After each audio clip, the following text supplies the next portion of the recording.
Hey guys, it's Graham. What's cracking? I just started reading After Moses by Michael Caine. The American Caine, not Michael Caine. Anyways, haven't gotten too far into it, but I'm enjoying it so far. It came highly recommended from friends like Bookstore Thor and others who also write Upstream Reviews. The main comparison that I've heard consistently for this book is Firefly. And in a sense, that made me a little bit hesitant to read this one just because I've read other sci fi books that were compared to Firefly. One of them, it was okay. It was kind of tonally on par, but the execution wasn't that great. There's another one that I read that was pretty much like a direct ripoff of Firefly, and I'm like, yeah, go to hell. This one, it's got that same feeling, and you could tell that the aesthetic is definitely parallel to Firefly, but there are more reasons for it than just like the author wanted to write his own version of Firefly. Like, why would you have a guy wearing a cowboy hat in space? There is actually a reason. You've got spaceships and high technology and stuff, but you've also got people doing shady stuff in backwaters and running slaver operations and so on and so forth. But this book got me thinking about endings of well-loved series.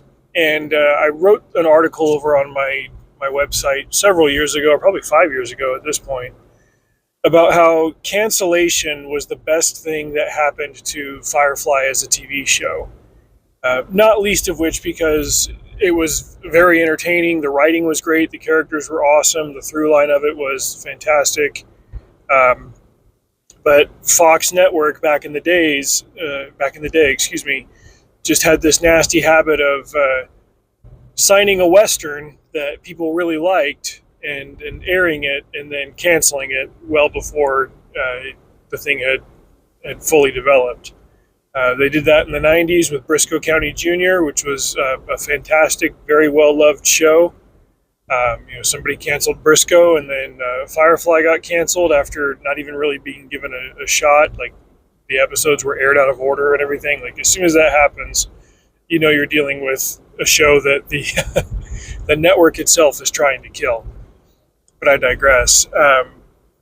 This was an extremely rare case of a show that was so well loved that 20 years ago, and in fact it'll be 20 years this fall, after the cancellation, they got a movie that was able to wrap the main thrust of the story, the through line with River and the Reavers and what the Alliance was all about, and gave us a very satisfying conclusion.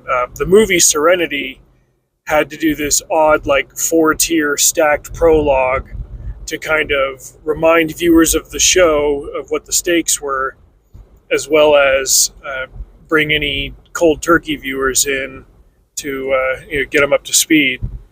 It starts with, a holodeck recording of a flashback of a false memory of it goes into multiple layers. Like, you have this Inception thing where you finally get to, it's like, okay, now I understand everything that's going on. This is a trippy premise. Firefly, if you're somehow unaware, it's set about 500 years in the future. Mankind has expanded out into other solar systems. Planets are being terraformed, and because of the low cost of low tech, a lot of terraformed planets will have a frontier feel to them, a little bit Wild West, but there will also be hover bikes and laser pistols and stuff. And there aren't aliens as such, but there is a threat from this gang of evil cannibal space bikers called Reavers that supposedly are people that just went out into space and kind of got crazy in loneliness and became wicked, evil, nasty, and they're part of this phenomenon that is spreading. The movie Serenity explains the true origin of the Reavers and the fact that the government was responsible for it and that they tried to cover it up. The main characters are the the 9 cast members on the Firefly class ship called the Serenity. So the series is Firefly, the movie Serenity, and they're all on the ship for different reasons, but they end up gelling together as a crew and as a team of misfits to take on the massive responsibility of getting the word out about what the government did. It's a tremendous ending to a very well-loved show that was gone too soon, but that early cancellation created an aura of tragedy and unfairness around it that gave people an extra reason to get emotionally invested in it. And after only having 14, 15 episodes of it, there was this hunger for more, and that ultimately led to the movie, which was a satisfying ending, but there were still diehards that wanted even more after that. I'm glad that they didn't ever try to make the show come back or to make follow-ups to the story of the movie. I'm glad that they've left that well enough alone. However, there are Firefly novels and comics. I have read a couple of them. They're mostly good, but with some of the graphic novels especially, I realized that I needed to tap out, because in order to keep the main thrust of the story going, the canon of the comics had to undo some of the accomplishments of the series and the film. And I was like, okay, now we're kind of walking backwards in the name of consistency and in bringing certain characters back, like the operative and such, for no convincingly good reason. I believe there was a comic called Those Left Behind, which kind of bridged the gap between the series and the movie. It explained what happens to the Blue Hand guys. If you've seen the show, you know who they are. Some of the novels also explore individual adventures that the Serenity had in between episodes of the show. And much like the individual episodes of the show, the concepts were fascinating and well executed and true to the characters. I believe there are 6 or 7 of these novels. I have read 2 of them. I haven't ruled out reading more of them, but in both instances, I've had kind of the same experience when I got to the end. It's like, that was great, but I don't want to overdo it. Part of my enjoyment of Firefly after all these years is the knowledge that it is finite, and that rather than explore it more, I get more out of it by just exploring it again. It is possible to have too much of a good thing, and I do believe that stories need endings. Stories benefit greatly from endings. Marvel's going on forever and ever and ever, and granted, they're rotating away from the main cast, and hopefully the next generation of it is going to do well for the next generation of viewers, but it's hard to say that when they're recycling Robert Downey Jr. for another Avengers movie, and supposedly Chris Evans is coming back. It's something can go on too long and wear out its welcome. It's almost an act of courage to leave the audience wanting more. I mean, look at Star Trek. We've had several iterations of that, but each iteration has come to an end. Star Trek The Next Generation ended very tastefully.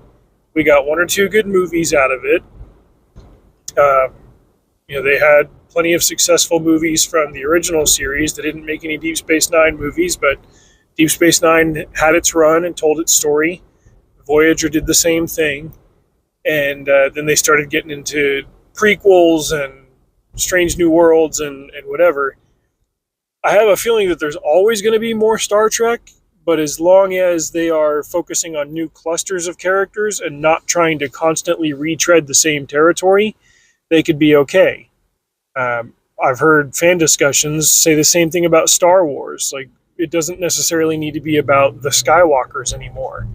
Maybe the Jedis and the Sith will always have a role to play in whatever Star Wars stories are going on, at least as far as effective ones go. But, it's okay for a story to have an ending, even in an open world type setting. Um, One of the many benefits of stories like that having an ending and sticking to it is that if readers and viewers do want more, then somebody else can come in and say, well, what if I told you a different story with a different type of character cast and all of that, but it hit some of the same aesthetic notes and had the same feel as fill in the blank property here. Uh, that brings us then back to this book that I'm reading now, After Moses. It's a book that feels like Firefly, but it's not trying to do the same thing that Firefly did, at least not so far. The Land and Sea series by Blaine Pardoe, that's a mecha. It's a little bit different in that it's mechs fighting fish aliens, all right? But how many years did Blaine Pardoe write for Battletech?